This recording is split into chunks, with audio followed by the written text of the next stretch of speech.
Você já teve vontade de fazer parte das histórias que você lê?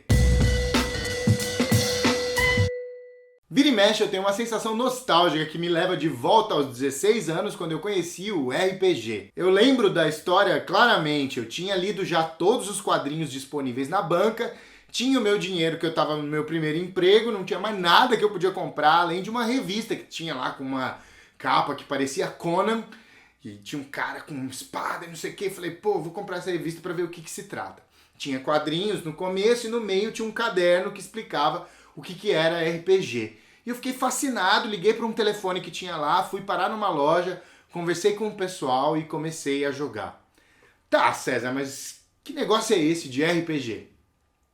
Os role-playing games, ou jogos de interpretação, são jogos nos quais você vive um personagem ou é o narrador de uma história na qual outros participantes vivem personagens e aí juntos vocês vão contando uma história que não tem um final pré-determinado. Ou seja, as decisões desses personagens jogadores envolvidas na história base que o narrador resolveu contar faz com que construa-se coletivamente uma história que não tem um final pré-determinado e que vai sendo desenvolvido ao longo de uma partida, no qual as pessoas estão sentadas ao redor de uma mesa e ficam lá conversando e falam, eu vou fazer tal coisa, e o outro fala, que legal, eu vou fazer essa outra coisa aqui, e o narrador diz, ok, você fez isso, então aconteceu tal coisa. Então é um jogo de narrar mesmo. Mas é só isso? As pessoas ficam contando histórias aleatoriamente e tudo vale? Não, é um jogo.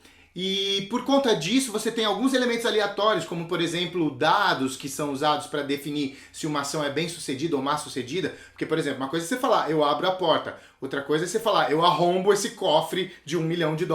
E de acordo com o sistema e a dificuldade das ações, você vai fazer como jogador uma certa ação que vai fazer com que dentro da história o seu personagem consiga ou não realizar aquela ação. Conta a lenda que os RPGs surgiram quando dois amigos, o Dave Arneson e o Gary Gygax, estavam jogando um jogo de tabuleiro. E aí era um jogo de tabuleiro tipo War, em que cada pecinha representa um certo número de exércitos que invade, no caso era uma invasão de um castelo. E aí o Dave pegou e tinha um castelão lá que ele estava protegendo, e o Gary só tinha uma peça que representava 5 bonequinhos, e aí o Dave disse, ok, você perdeu, pode ir embora. Né? E aí o Gary disse, imagina, perdi nada, eu pego esses meus 5 personagens, entro por baixo do subterrâneo do castelo, mato o seu rei, e aí eu é que ganhei. E aí eles deram risada e tudo ficou por isso mesmo. E quando eles voltaram para jogar de novo, o Dave tinha montado os subterrâneos do castelo, assim, com as miniaturas, e falou, pô, legal aquela sua ideia, hein? Agora você vai jogar com aqueles seus 5 personagens e você vai tentar invadir a Sala do Trono. É claro que isso é lenda, mas a ideia é mais ou menos essa. Dos War Games, que eram jogos em que você controla exércitos e um monte de coisa que não é personalizado, você só fala, ataco, defendo, foi passando por um jogo em que você controla cada vez um número menor de personalidades até chegar nesse modelo em que você é um personagem único que vai definindo as ações desse único personagem para ver o que esse personagem faria dentro da narrativa. Então se você é um mago, por exemplo, você fala, deixa eu dar uma olhada se não tem alguma coisa mágica aqui nesse lugar para evitar, por exemplo, que estoure uma armadilha mágica. Se você é um ladrão, você fala, deixa eu dar uma olhada se não tem uma armadilha de truque aqui, de mecanismo. Se você é um guerreiro, você fala, eu chuto a porta. E os RPGs têm vários cenários, né? Os primeiros e os mais tradicionais, o Dungeons and Dragons, é um dos primeiros RPGs que eu joguei, um dos primeiros que foram criados, trabalha com essa temática medieval, e eles emprestam tudo isso dos livros, né? Os fundadores da TSR, da empresa, eles eram grandes leitores de Tolkien, de Nárnia, enfim, de todas essas coisas que trabalham com fantasia medieval, e os cenários são todos baseados nesse tipo de universo. Mas logo em seguida você tinha os cenários da White Wolf que trabalhavam com... Você poderia ser um vampiro, você poderia ser um lobisomem, você poderia ser um mago, ou até mesmo um fantasma, com a grande dificuldade de lidar com o esquecimento das pessoas. Então você tinha que impedir que as pessoas esquecessem de você. É muito dramático e muito interessante. Então, desde daqueles RPGs mais hack and slash, de matar mesmo, e dane-se, é esse que importa, ganhar experiência, ficar mais forte, matar os bichos e etc. Até os RPGs mais psicológicos e profundos, políticos, em que você tinha que negociar as coisas. De toda forma, em todos eles você estava jogando a história daquele universo que você gosta. O mais maluco é que, como a literatura alimentou o RPG no início da sua criação, existiram momentos também em que o RPG alimentou a literatura. Então existe um cenário da TSR, da fundadora do Dungeons & Dragons, que se chama Dragonlance, e é um cenário que ficou tão forte dentro do mundo, do universo do RPG, que ele ganhou romances, tem inclusive 3 traduzidos aqui para o português, e que você consegue encontrar Dragões na Noite de Outono, enfim, é uma trilogia muito bacana e que foi derivada das aventuras de um grupo de RPG. Tá cheio disso por aí. E tem os RPGs eletrônicos hoje em dia, que eu confesso que eu não sou um jogador, um cara que acompanha, mas existem os MMORPGs que você vive dentro de um universo e que você eletronicamente vai decidindo também as ações dos seus personagens. Quando eu falo de RPG, eu normalmente estou me referindo a essa mesa que você senta com seus amigos, fantaúva e pipoca e fica contando histórias durante a madrugada. Mas é claro que você também pode fazer o mesmo através das plataformas interativas, com a vantagem de que aí você vê o teu personagem fazendo as ações com o jogo de computador, como World of Warcraft e uma série de outros. As regras fazem com que um RPG seja um jogo, porque você precisa definir quem é que tem o poder de decidir se o seu personagem conseguiu ou não pular daquele espaço de 20 metros que tinha entre uma casa e a outra.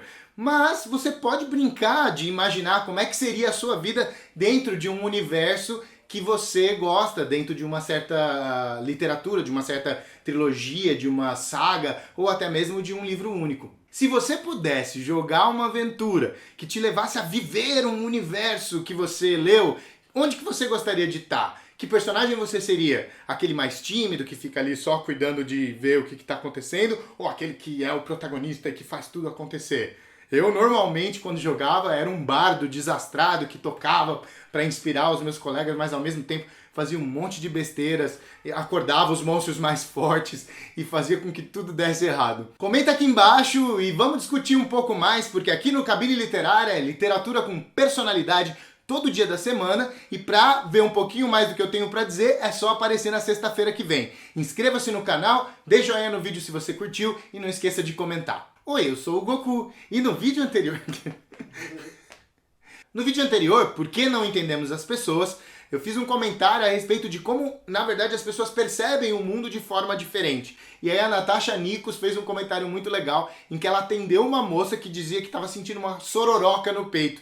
E eu fiquei imaginando como deve ser complicado para as pessoas que fazem parte de uma situação de atendimento para tentar entender o sintoma da pessoa a partir do que ela está descrevendo. Tem até aquelas técnicas, né, de dizer, numa dor de 0 até 10, sendo 0 nenhuma dor e 10 uma dor insuportável, onde que você tá. Mas mesmo assim é muito relativo, né? Então deve ser realmente muito complicado em atendimento médico você entender o que essa outra pessoa está tentando te passar. A Fernanante, ou o Fernanante, comentou que tem um problema disso, da gente não entender exatamente o que as pessoas estão dizendo, que no fundo isso quer dizer que a gente é meio isolado, né? Porque nunca a gente vai saber exatamente se o outro sacou o que é que a gente queria dizer. E realmente tem um lado um pouco deprimente nisso, mas por outro lado, me parece que é meio até mágico que, apesar da gente ver o mundo de uma maneira tão única, a gente consegue se comunicar com o outro, se conectar com o outro, amar, se apaixonar, ter amigos. Acho que isso também traz uma certa magiquinha, quer dizer, somos tão diferentes e ao mesmo tempo a gente consegue estar próximo. Que lindo. A Isabela Silva fez uma citação incrível.